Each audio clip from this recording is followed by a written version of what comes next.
Hello everyone, আমি দিব্যেন্দু সর্দার কম্পা একাডেমিতে তোমাদের প্রত্যেককে স্বাগত জানাই। দেখো, আমাদের আজকের টপিক আমাদের অপশনাল অ্যানথ্রোপোলজি নিয়ে আমরা পড়াশোনা করব।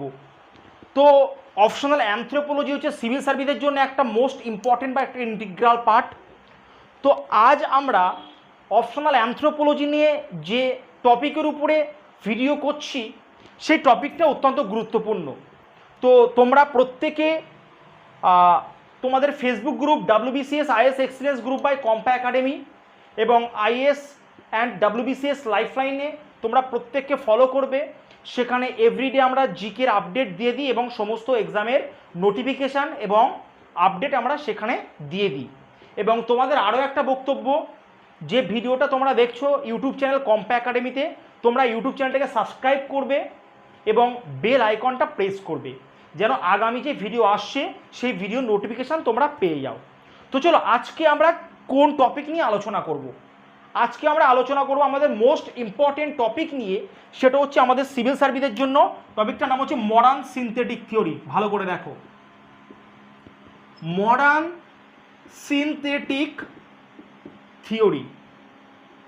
দেখো, এই মডার্ন সিনথেটিক থিওরি নিয়ে আমরা আজকের টপিকটাকে আলোচনা করব। দেখো, এই টপিকটার হচ্ছে আমাদের WBCS অ্যানথ্রোপোলজি পেপার 1-এর আন্ডারে পড়ছে এবং এখান থেকে আগে কি কি কোশ্চেন হতে পারে। মডার্ন সিনথেটিক থিওরি নিয়ে ডিরেক্ট একটা কোশ্চেন হতে পারে 10 মার্কসের, একদম লাস্ট যেটা থাকে 10 × 2 20, 10 মার্কসের ডিরেক্ট একটা কোশ্চেন আসতে পারে। Number 1। Number 2, given a short note about modern synthetic theory. যদি এইভাবে আসে সেক্ষেত্রে আমাদের 15 মার্কসের কোশ্চেন আসতে পারে। এটা WBCS এবং IAS বোথ এক্সামের জন্য অ্যাপ্লিকেবল।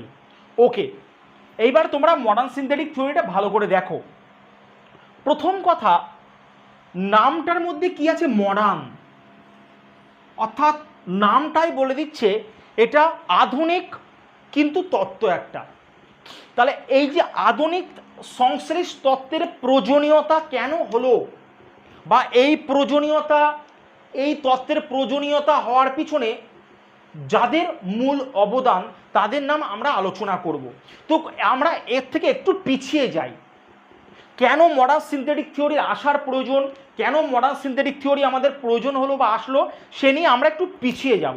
তাহলে প্রথম আমাদের যে চ্যাপ্টার আছে ইভলিউশন চ্যাপ্টার মধ্যে আমাদের দেখতে হবে দুজনের নাম। একজন হচ্ছে কে? ডারউইন, প্রত্যেকে দেখো। আর একজন হচ্ছে ল্যামার্ক। দেখো, তোমাদের 2019 অ্যানথ্রোপোলজিতে কি এসছে? 2019 অ্যানথ্রোপোলজিতে এসছে ভিটামিন। মনে রাখবে, এই ভিটামিনটা এসেছিল 1986, 87 এইরকম সময় এসেছিল। তার দীর্ঘ 30 বছর পর কিন্তু কমন দিয়েছে 2019-এ। এই যে কোয়েশ্চেনটা মনে রাখবে, এমন একটা কোয়েশ্চেন, এই ল্যামার্কের যে তত্ত্ব, সেই তত্ত্বকে আমরা কি বলবো? আমরা বলতে পারি ল্যামার্কিজম।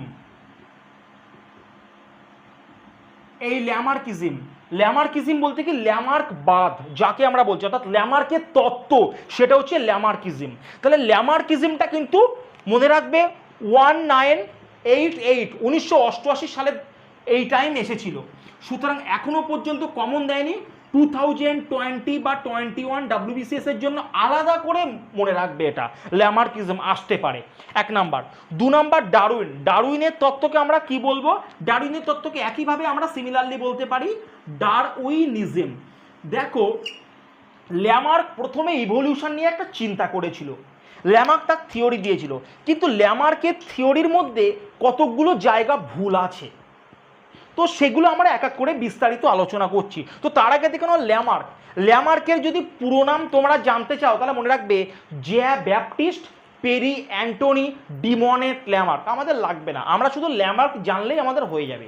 তো দেখো, ল্যামার্কের যে ইম্পর্টেন্ট ভূমিকা, তিনি ইভলিউশন নিয়ে চিন্তা করেছিলেন। তিনি তার বিশেষ তত্ত্ব, যেমন অঙ্গের ব্যবহার অব্যবহার তত্ত্ব, ইউজ অ্যান্ড ডিসইউজ অফ অর্গানস, ঠিক আছে, এবং শুধু তাই না, অর্জিত বৈশিষ্ট্যের বংশানুসরণ অর্থাৎ অ্যাকোয়ার্ড ক্যারেক্টারের ইনহেরিটেন্স, এই তত্ত্বগুলো ল্যামার্ক দিয়েছিল। তাহলে ল্যামার্কের তত্ত্বের মধ্যে একটা ভ্রান্ত তত্ত্ব হচ্ছে, দেখো অ্যাকোয়ার্ড, ভালো করে দেখো, ইনহেরিটেন্স অফ অ্যাকোয়ার্ড ক্যারেক্টার, এটা হচ্ছে ল্যামার্কের তত্ত্ব, যে তত্ত্বটা তিনি ভুল দিয়েছেন। আর এই তত্ত্বের উদাহরণ কি, ব্যাপারটা কি দেখো, ইনহেরিটেন্স অফ অ্যাকোয়ার্ড ক্যারেক্টার অর্থাৎ অর্জিত যে বৈশিষ্ট্য, সেই বৈশিষ্ট্য বংশ পরম্পরায় সঞ্চারিত হবে। ভালো করে শোনো, আমাদের একজন সায়েন্টিস্ট আছে, তার নাম হচ্ছে, তিনি হচ্ছে আমাদের একজন বিখ্যাত সায়েন্টিস্ট, তিনি হচ্ছে T. H. Morgan, Thomas hunt Morgan. তিনি একটা প্রশ্ন করেছিলেন, তিনি একটা এক্সাম করেছিলেন, এক্সামিনেশান নিয়েছিলেন, পরীক্ষা করেছিলেন, সেটা হচ্ছে আমাদের ফল মাছ অর্থাৎ বাড়িতে যে মাছিগুলো ঘুরে বেড়ায় সেই মাছিদেরকে দিয়ে। তিনি তার তত্ত্বটাকে এমনভাবে রিপ্রেজেন্ট করেছিলেন যে সেখান থেকে প্রমাণিত হয় যে ইনহেরিটেন্স অফ অ্যাকোয়ার্ড ক্যারেক্টার আমাদের অ্যাপ্লিকেবল নয়। কেমন তত্ত্বটা, মনে করো একটা অন্ধকার ঘরের মধ্যে একটা ফ্রুট ফ্লাই, যাকে বলা হয় ড্রোসোফিলা মেলানোগাস্টার, সেই মাছিটাকে নিয়ে তার চোখটাকে কানা করে দেওয়া হয়েছিল। ঠিক আছে, এইবার সেই অন্ধকার ঘরের মধ্যে তাকে আবার জেনারেশন করানো, তাকে আবার নেক্সট জেনারেশনে নিয়ে যাওয়া হয়েছিল, আবার নেক্সট জেনারেশন, এরকম করতে করতে তিনি বেশ অনেকবার, মোর দ্যান কিন্তু 40 জেনারেশনের পরেও কিন্তু দেখা গিয়েছে যে নতুন মাছিটা অন্ধকার ঘরে জন্মেছে, সেই মাছিটার চোখেও কিন্তু দৃষ্টিশক্তি আছে। অর্থাৎ এছাড়া আমরা যদি সহজ সরল একটা যদি উদাহরণ দেখি, মনে করো আমি একজন অ্যানথ্রোপোলজি টিচার, আমি অ্যানথ্রোপোলজি পড়াচ্ছি, আমার যে সন্তান বা সন্ততি হবে, আচ্ছা এই যে অ্যানথ্রোপোলজি পড়াচ্ছি, এটা আমার অ্যাকোয়ার্ড ক্যারেক্টার, কারণ এটা আমাকে পড়াশুনো করে অর্জন করতে হয়েছে, এটা আমি মায়ের মানে জন্মানোর পর থেকে পাইনি। তাহলে এই যে অপশনাল অ্যানথ্রোপোলজি পড়াচ্ছি, আমার যে সন্তান বা সন্ততি হবে, তার যে ছেলেমেয়ের মধ্যে কি অটোমেটিক এই গুণটা চলে যাবে? Yes or no? নিশ্চয়ই যাবে না। বা তুমি মনে করো তুমি সাইকেল চালাতে পারো, তোমার যে ছেলে মেয়ে হবে তাকে তুমি যদি সাইকেল চালাতে না শেখাও, তাহলে কিন্তু সে সাইকেল চালাতে পারবে না। এটা একটা কমন জায়গা থেকে আমরা বলতে পারি ইনহেরিটেন্স অফ অ্যাকোয়ার্ড ক্যারেক্টার, এটা রং, ভুল। দেখো ডারউইন আমাদের অনেক তত্ত্ব দিয়েছিল।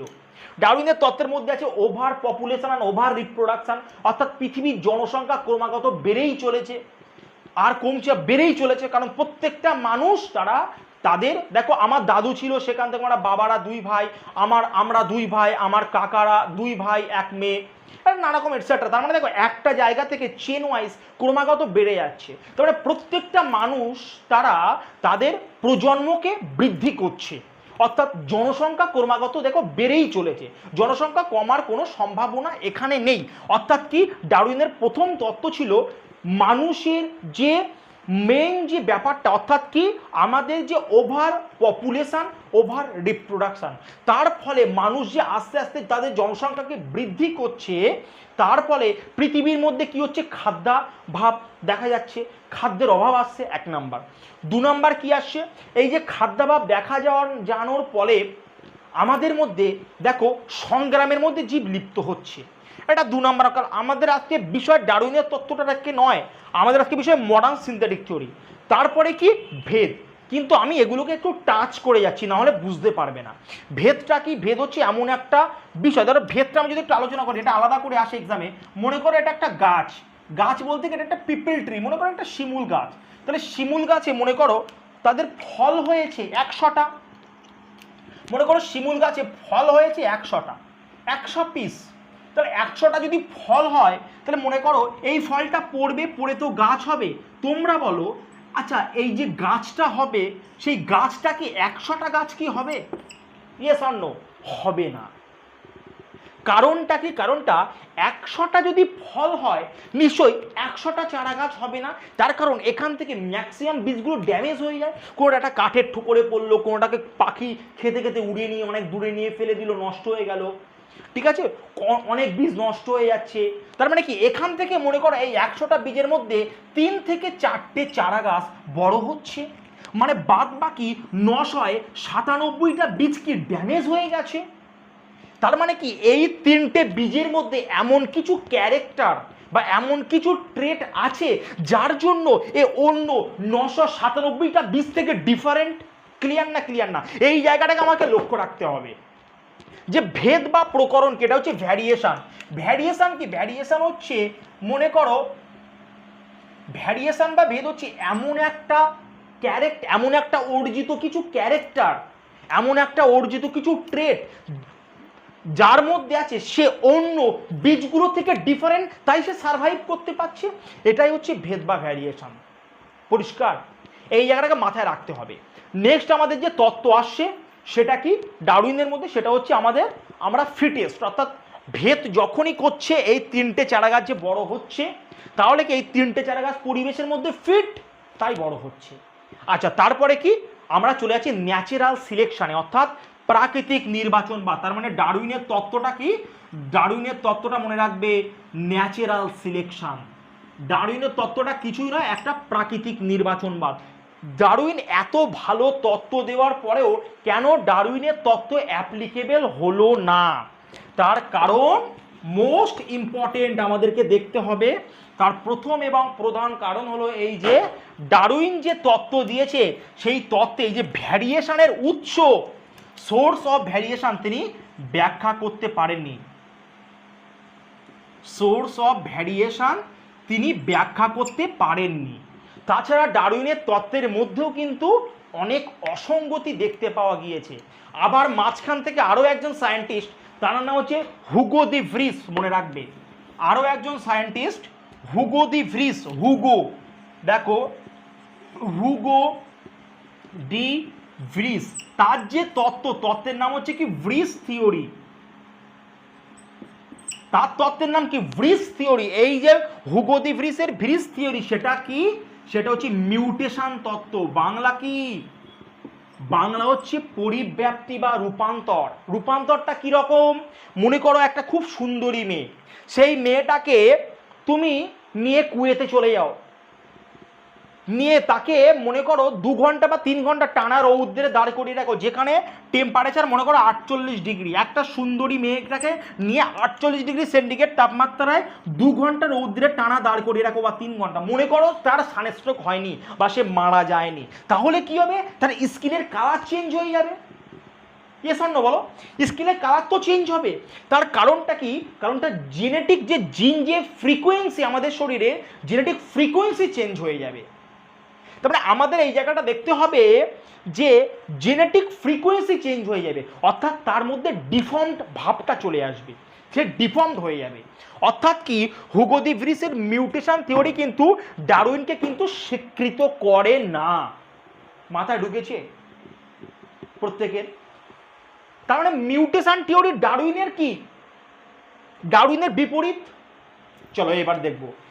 সুতরাং পরবর্তীকালে আমাদের যে 19th সেঞ্চুরির পরবর্তীকালে 20th সেঞ্চুরিতে আমাদের প্রয়োজন হলো এমন একটা তত্ত্বের, যে তত্ত্বের মাধ্যমে আমরা সমস্ত কিছু বর্ণনাকরণ করতে পারবো। ঠিক আছে, তাহলে চলো, এটা কি থিওরি, এটা হচ্ছে আমাদের মডার্ন সিনথেটিক থিওরি। তাহলে মডার্ন সিনথেটিক থিওরির প্রয়োজনীয়তা কেন হলো তোমরা নিশ্চয়ই বুঝতে পারছো। তার কারণ ডারউইনের অক্ষমতা একটা বিরাট বড় কারণ। সোর্স অফ ভ্যারিয়েশনকে তিনি ব্যাখ্যা করতে পারেননি, ল্যামার্কের একটা অক্ষমতা ছিল। আচ্ছা, এবং শুধু না, ডারউইন যে মিউটেশন তত্ত্ব সম্পূর্ণ বিপরীত দিকে চলে যাচ্ছে, ওই জন্য আমাদের প্রয়োজন হলো কি, আমাদের প্রয়োজন হলো আমাদের মডার্ন সিনথেটিক থিওরি। তাহলে চলো আমরা জানি অ্যানথ্রোপোলজি মানে কি। অ্যানথ্রোপোলজি মানে আমরা জানি যে ডায়াগ্রাম আর পিকচার। কেন অপশনাল অ্যানথ্রোপোলজি এত ফেমাস, তার কারণ মনে রাখবে ডায়াগ্রাম। হিস্ট্রিতে একটা 15 নাম্বারের নোট 6 পেজ 8 পেজ শুধু লিখেই যাচ্ছ, কিন্তু অপশনাল অ্যানথ্রোপোলজিতে হবে না। অপশনাল অ্যানথ্রোপোলজির জন্য ম্যাক্সিমাম 3 পেজ, তার বেশি আমরা নেবই না। কারণ আমাদের মনে রাখতে হবে হাতে আছে 200 নাম্বার, আর সেই সাথে হাতে আছে 180 মিনিট। এমনিতে দেখো 20 মিনিট লেস। 15 নাম্বারের নোট লেখার জন্য আমরা পাবো 11 মিনিট ম্যাক্সিমাম সময়, মনে রাখবে। ঠিক আছে, 20 নাম্বারের নোট লেখার জন্য আমরা পাবো 17 মিনিট ম্যাক্সিমাম সময়। তার জন্য তুমি একটা 11 মিনিটে তুমি কত পাতা লিখতে পারো, নিশ্চয়ই তুমি লিখবে 3 পাতা কি 4 পাতা ম্যাক্সিমাম। 4 পাতায় যেমন আমরা ডায়াগ্রাম দিয়ে 3 পাতার মধ্যে আমরা কমপ্লিট করব, এবং আমাদের নোটটা হবে অত্যন্ত এন্দ্রিক। আচ্ছা দেখো, এইবার আমাদের কি লাগবে, আমাদের লাগবে হচ্ছে মডার্ন সিনথেটিক থিওরি। চলো এবার আমাদের লাগবে মডার্ন সিনথেটিক থিওরি। আমরা ডায়াগ্রামটাকে তৈরি করব। দেখো ডায়াগ্রামটা কিভাবে সজ্জিত করছি, দেখো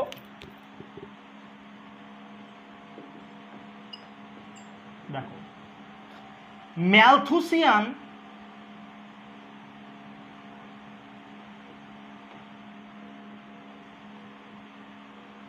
কম্পিটিশন, ভালো করে দেখো, ম্যালথুসিয়ান কম্পিটিশন নাম্বার 1। দেখো নাম্বার 2 আসছে কি,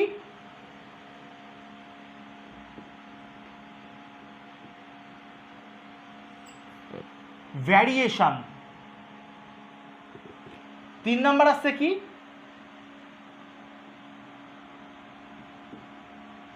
মিউটেশন। পরিষ্কার?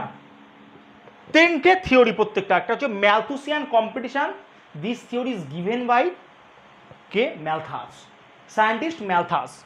ভ্যারিয়েশন কে দিয়েছে, ডারউইন। মিউটেশন কে দিয়েছে, ভিরিস। এইবার দেখো ম্যালথুসিয়ান কম্পিটিশন আর ভ্যারিয়েশন কাকে ডিনোট করছে, করছে ন্যাচারাল সিলেকশনকে।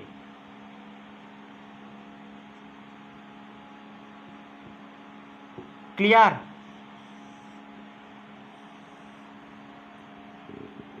ম্যালথুসিয়ান কম্পিটিশন এবং ভ্যারিয়েশন কাকে ডিনোট করছে, ন্যাচারাল সিলেকশনকে। কারণ আমরা দেখেছি একটু আগে আলোচনাতে ডারউইনের লাস্ট পয়েন্ট কি, ন্যাচারাল সিলেকশন।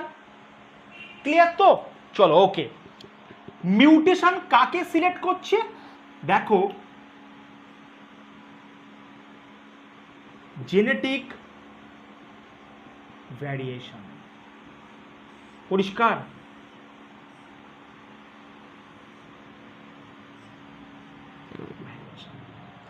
কিছুক্ষণ আগেই বলেছি জিনের যে ফ্রিকোয়েন্সি চেঞ্জ হয়ে গেল মেয়েটার, যে মেয়েটাকে 48 ডিগ্রি সেন্টিগ্রেড তাপমাত্রায় 2 ঘন্টা টানা রৌদ্রে দাঁড় করিয়ে রাখা হলো, স্কিনের কালার চেঞ্জ হয়ে গেল, তার মানে এটাকে জেনেটিক ভ্যারিয়েশন হলো, জিনগত ভ্যারিয়েশন হলো।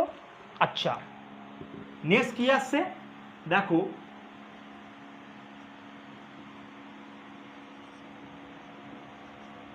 Mendelian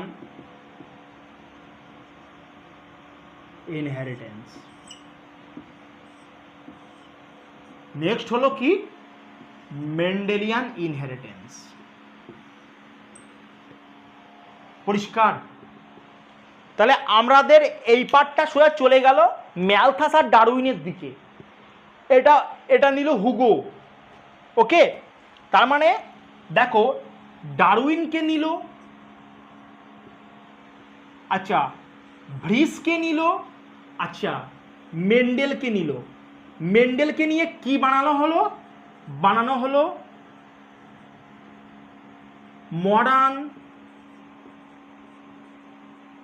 synthetic theory.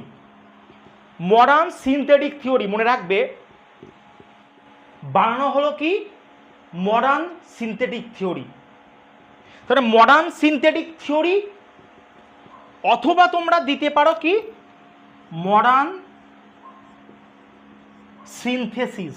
মনে রাখবে সিনথেসিস। ব্যাস এই হচ্ছে আমাদের ডায়াগ্রাম। এই তোমরা যারা জানো না, ঠিক ডায়াগ্রাম হচ্ছে এটাই। আমরা লিখবো কম, ডায়াগ্রাম দিয়ে আমাদের বিষয়টাকে আমরা বর্ণনাকরণ করব। ঠিক আছে? দেখো তোমাদের অপশনাল অ্যানথ্রোপোলজির কম্পে একাডেমিতে অনলাইন ব্যাচ চালু হয়েছে ইউটিউবে। সেই ব্যাচটা সম্পর্কে দু এক কথা বলি। টোটাল ব্যাচ হয়েছে 4টে ব্যাচ চালু হয়েছে। সেই 4টে ব্যাচের মধ্যে 3টে ব্যাচ হচ্ছে WBCS এর জন্য, আচ্ছা আর একটা ব্যাচ হচ্ছে ইউপিএসসির জন্য। যদি কেউ মনে করো অপশনাল অ্যানথ্রোপোলজি 2020-20 জন্য, এই 2021-এর জন্য ওয়েস্ট বেঙ্গল সিভিল সার্ভিস এবং অথবা ইউপিএসসির জন্য পড়াশোনা করবে বা অপশনাল অ্যানথ্রোপোলজি সিলেক্ট করেছো, তাহলে তোমরা কিন্তু ঠিক যেমনটা দেখতে পাচ্ছ প্রত্যেকটা টপিক ওয়াইজ সিলেবাসকে কমপ্লিট করব। এবং এখানে কিন্তু সিলেবাসকে কিন্তু মানে পুরোপুরি সিলেবাসটাকে কভার করা হবে। এরকম নয় যে কিছুটা সাজেস্টিভ কিছুটা প্রিভিয়াস ইয়ার মিক্স করে করিয়ে ছেড়ে দিলাম, এরকমটা হবে না। পুরো সিলেবাসটাকে আমি কভার করব। সপ্তাহে 2 দিন করে ক্লাস আছে, মঙ্গলবার এবং শুক্রবারে যে ব্যাচটা চালু হয়েছে, আরেকটা আছে বুধবার আছে, আরেকটা আছে শনিবারে একটা ব্যাচ চালু আছে, আচ্ছা একটা আছে সানডে আইএসের ব্যাচ চালু আছে। তো বক্তব্য, তোমরা যারা যারা নিউ ব্যাচে অ্যাডমিশান নিতে চাও, এখনও অ্যাডমিশান চলছে ঠিক অফ, তাহলে তোমরা আমার যে কন্ট্যাক্ট নাম্বার আছে 9800907260, এই কন্ট্যাক্ট নাম্বারে তোমরা আমাকে ফোন করো বা হোয়াটসঅ্যাপ করো, ঠিক আছে। আর একটা কথা, যারা ভাবছো যে সমস্ত অ্যাসপিরেন্টস কোন অপশনাল সাবজেক্ট ভালো হবে এবং কোন অপশনাল সাবজেক্ট তুমি নেবে, তাদেরকে বলছি আর সময় নেই হাতে আমাদের। আর কারণ হচ্ছে যে এমন একটা অপশনাল সাবজেক্ট তোমাকে নিতে হবে, যে অপশনাল সাবজেক্টটা হচ্ছে অত্যন্ত ভ্যালুয়েবল এবং অত্যন্ত ইম্পর্টেন্ট এবং অত্যন্ত স্কোরিং, সেটা হচ্ছে আমাদের হাতে আছে অপশনাল অ্যানথ্রোপোলজি। কারণ ডাব্লিউবিসিএসের ক্ষেত্রে মোর দ্যান 70% স্টুডেন্ট তারা তাদের সিভিল সার্ভিসকে ক্র্যাক করে অ্যানথ্রোপোলজির মাধ্যমে, এবং আমাদের আইএসের ক্ষেত্রে মোর দ্যান 60% স্টুডেন্ট তারা কিন্তু অপশনাল অ্যানথ্রোপোলজি দিয়েই তারা তাদের সিভিল সার্ভিসকে ক্র্যাক করে, ঠিক আছে। তো এই হচ্ছে আমাদের আজকে মডার্ন সিনথেটিক থিওরি, ছোট্ট থিওরি, সুন্দর তথ্য দিয়ে বিস্তারিত বর্ণনা করে দিলাম।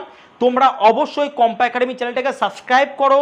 তোমাদের কারোর যদি কোনো কিছু কোয়েরিজ থাকে অ্যাবাউট সিভিল সার্ভিস সম্পর্কে, তোমরা আমাকে ডিরেক্ট এই নাম্বারে কল করতে পারো, ঠিক আছে, হোয়াটসঅ্যাপ করতে পারো।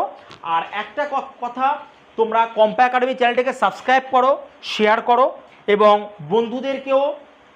বন্ধুদের কাছেও তথ্যটি প্রদান করো, ঠিক আছে। ওকে, থ্যাংক ইউ, প্রত্যেকে খুব ভালো থেকো, আর আবার দেখা হচ্ছে। ওকে, গুড নাইট।